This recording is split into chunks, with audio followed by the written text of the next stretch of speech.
Je peux vous parler de la guerre des Malouines, qui s'est déroulée en 82, il y a donc 40 ans, entre l'Angleterre et l'Argentine, et qui correspond à une sorte de résurgence du colonialisme, en tout cas de ces expéditions européennes au long cours et à l'autre bout du monde.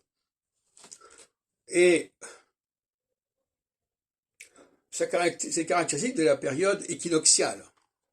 Dans la période équinoxiale, les distances sont abolies, en quelque sorte.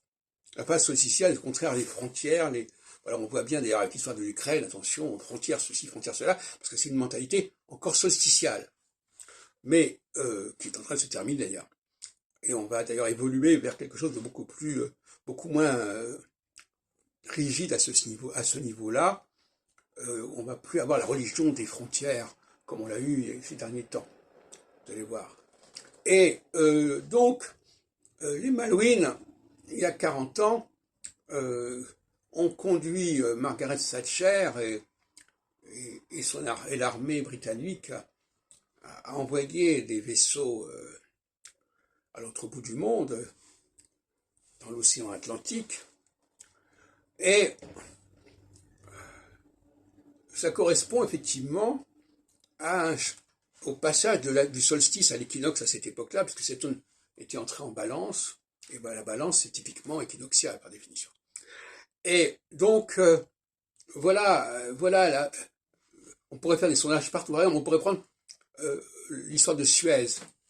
L'histoire de Suez, lorsque Nasser est arrivé à faire reculer, par des raisons diplomatiques plus que militaires, les armées franco-britanniques et israéliennes, eh bien, 1956, c'est typiquement le début d'une période solsticiale, hein, qui d'ailleurs correspond aussi à l'émancipation et l'indépendance de la Tunisie, puis du Maroc, puis de l'Algérie. Donc tout ça, ça a été démarré en 56, lorsque Saturne est devenu solsticial.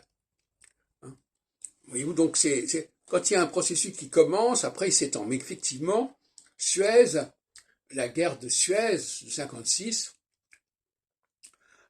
où les Israéliens étaient arrivés jusqu'au bord du canal, et ils ont été obligés de reculer parce que les Russes